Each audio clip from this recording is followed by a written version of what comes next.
नमस्कार, स्वागत है आपका भीम न्यूज इंडिया में। आप देख रहे हैं भीम न्यूज इंडिया। मैं हूं आपका दोस्त विनय कुमार सिंघल। कोटा में एक जन आक्रोश रैली को प्रदेश कांग्रेस अध्यक्ष गोविंद सिंह डोटासरा ने संबोधित किया। देखिए क्या कुछ कहा उन्होंने।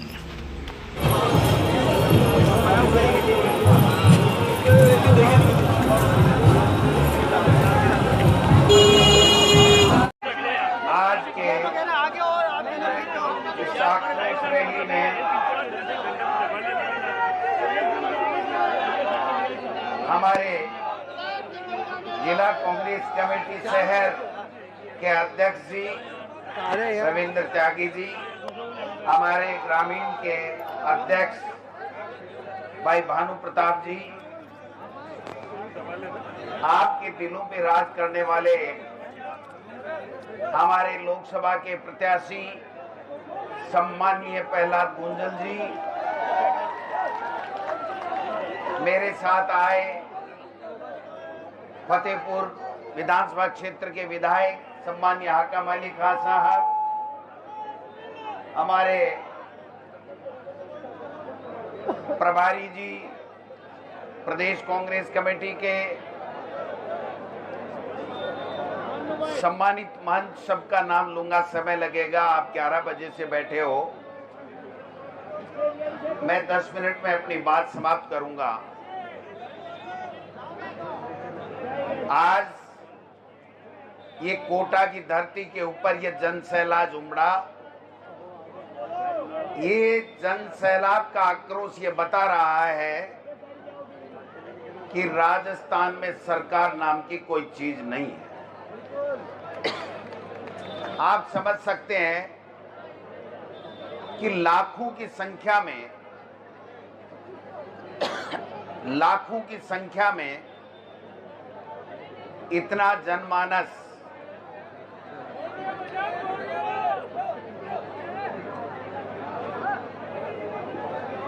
यहां पर सरकार के खिलाफ अपना आक्रोश प्रकट करने के लिए आया है। 2 साल भी अभी तक सरकार को हुए नहीं, और 2 साल से पहले सरकार के खिलाफ इतना तकड़ा आक्रोश मैंने मेरे राजनीतिक जीवन में 25 साल में कभी नहीं देखा। प्रहलाद गुंजल जी ने एक हुंकार भरी, मुझे आकर के कहा कि अध्यक्ष जी, हम एक आक्रोश रैली निकालना चाहते हैं।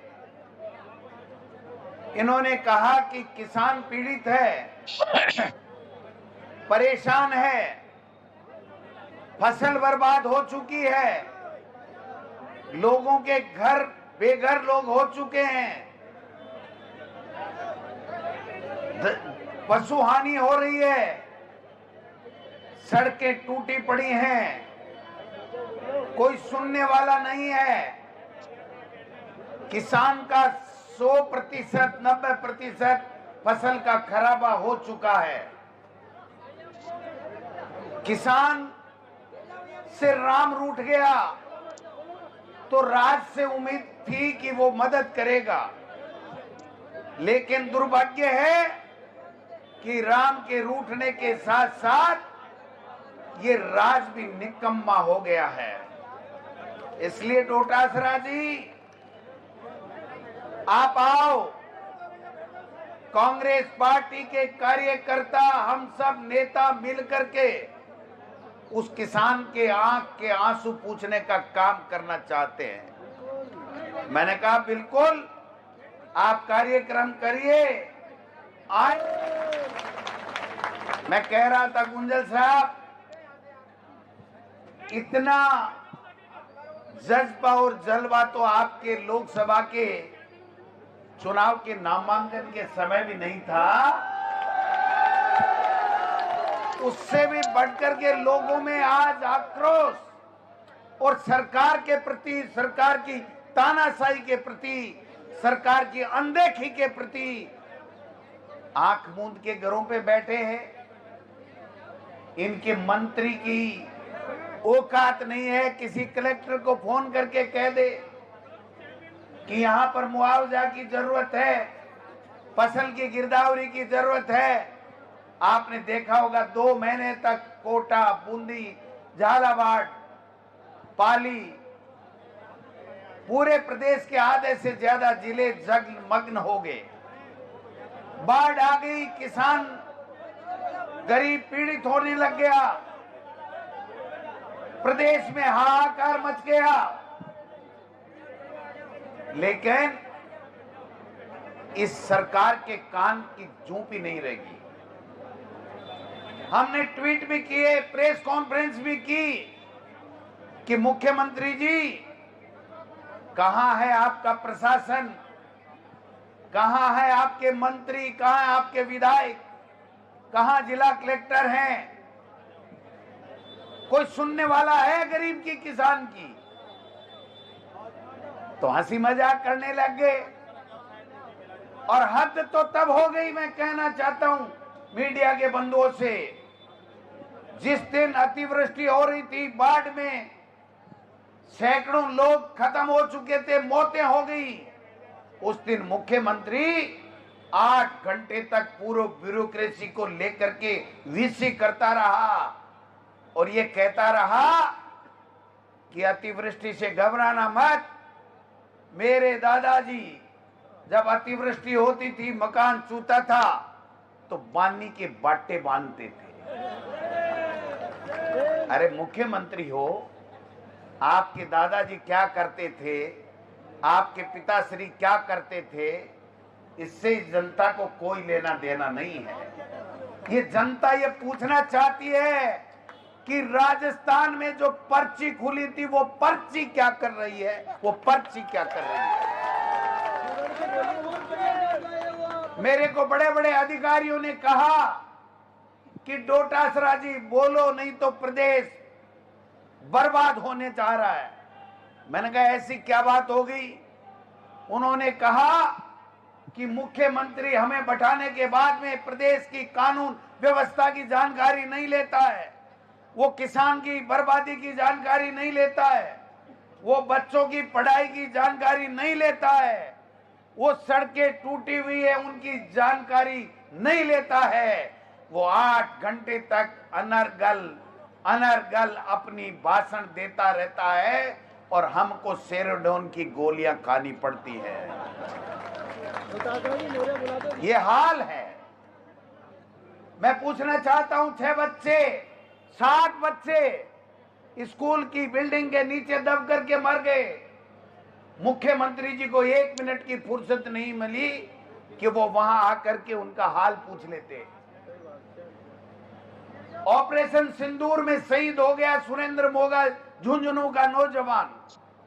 मुख्यमंत्री जी उसके चित्र के ऊपर पुष्पांजलि अर्पित करने के लिए नहीं गए और मुख्यमंत्री जी सरकार का उड़न खटोला लेकर के आपके टैक्स के पैसे से मौज मस्ती कर रहे। कभी मोहन भागवत के दंडवत प्रणाम करने, कभी ओम बिरला के हाजिरी लगाने जा रहे हैं। अरे इतने ही बड़े ओम बिरला जी हैं, तो फिर ये कोटा की सड़कें क्यों टूटी हुई है? टूटी हुई सड़कें मैं देख के आया हूं। आपके होश और हुजूम के कारण से पूरा कोटा जाम हो गया था। मैं मोटरसाइकिल पर बैठ करके मैं और हाकम भाई यहां तक आए और हमने देखा है कि कैसे सड़कें टूटी पड़ी हैं, कोई पूछने वाला नहीं है। गिरदावरी हो नहीं रही है किसान की। बच्चे आज 1 महीने से स्कूलों में जा नहीं पा रहे हैं। पंचायत के चुनाव हो नहीं रहे हैं, नगर निकाय के चुनाव हो नहीं रहे हैं। आपके जो कांग्रेस पार्टी के पार्षद हैं, उनके एक सैंक्शन नहीं हो रही है और बीजेपी के छोटे मोटे दलों के कहने से स्वीकृतियां निकल रही है। चुने हुए जनप्रतिनिधि नहीं है, छोटे मोटे दलाली करने वाले लोगों की स्वीकृतियां निकलती है और हमारे चुने हुए जनप्रतिनिधियों को सम्मान नहीं दिया जाता है, उनके कहने से कार्य स्वीकृत नहीं होते हैं। यह अब बर्दाश्त होने वाला नहीं है। मैं कहना चाहता हूं, राजस्थान की विधानसभा चल रही है, क्या हो रहा है राजस्थान की विधानसभा में? आप YouTube पे देखते हो, एक ऐसे व्यक्ति को विधानसभा अध्यक्ष की कुर्सी पर बिठा दिया गया जो बिल्कुल असक्षम व्यक्ति है। वो भारतीय जन राजस्थान की विधानसभा में चर्चा कराता है, एक ऐसा व्यक्ति, जबकि विधानसभा अध्यक्ष का एक पद गरिमा का पद होता है, लोकसभा अध्यक्ष के पद भी गरिमा का पद होता है। लेकिन जब कांग्रेस पार्टी और विपक्ष के लोग चाहे दिल्ली में लोकसभा में बोले, चाहे राजस्थान की विधानसभा में बोले, ये लोग कुर्सी पर बैठे हुए लोग दिल्ली के अंदर मोदी जी और अमित शाह के इशारे पर और यहां पर पर्ची के आधार पर भारतीय के मुताबिक यहां पर नेता प्रतिपक्ष बना। वो जब सवाल उठाता है तो राजस्थान की विधानसभा का पूरा सत्ता पक्ष राजस्थान की विधानसभा के स्पीकर के कहने से उसकी आवाज दबाने का काम करता है, उसको बोलने से रोकता है। आपने देखा होगा कि राजस्थान की विधानसभा में हाकम भाई बैठे हैं, हमारे विधायक बाकी यहां के बैठे हैं। राजस्थान की विधानसभा में ये कहते हैं कि किसान का फसल की गिरदावरी करके उसको मुआवजा कब दोगे, ये उफ नहीं करते हैं। हमारे लोग ये कहते हैं कि पंचायत चुनाव कब कराओगे, ये उफ नहीं करते हैं। हमारे लोग राजस्थान की विधानसभा में कहते हैं कि कानून व्यवस्था नाम की राजस्थान में कोई चीज नहीं है, उसके ऊपर अंकुश कब लगाओगे, तो ये उफ नहीं करते हैं। और जैसे हम उनके काका जी लगते हैं, काका जी के लिए अलग से कैमरे लगाने का काम करते हैं, अलग से कैमरे लगाने का काम करते हैं। क्या देखोगे, जैसे तुम हो वैसे ही हम हैं, जनता ने चुन करके भेजा है, तुम्हारी नाक में नकेल डाल करके लोगों के काम कराएंगे, नाक नकेल। मैंने कहा है कि नए मुख्यमंत्री सक्षम है, नए स्पीकर सक्षम है। राजस्थान की विधानसभा के अंदर जब बजट सत्र आएगा तो स्पीकर के खिलाफ प्रतिपक्ष अविश्वास प्रस्ताव लेकर के आएगा, ये मैं कहना चाहता हूं। और आज कोटा से ये ललकार रैली आपने शुरुआत की है गुंजल साहब, मैंने देख लिया, दम है आप में, कोटा के लोगों में दम है, आप में दम है। ये सीट वोट चोरी से गई है। और हमारे नेता राहुल गांधी जी कह रहे एक एक का नकाब उतार दूंगा इस मोदी ने।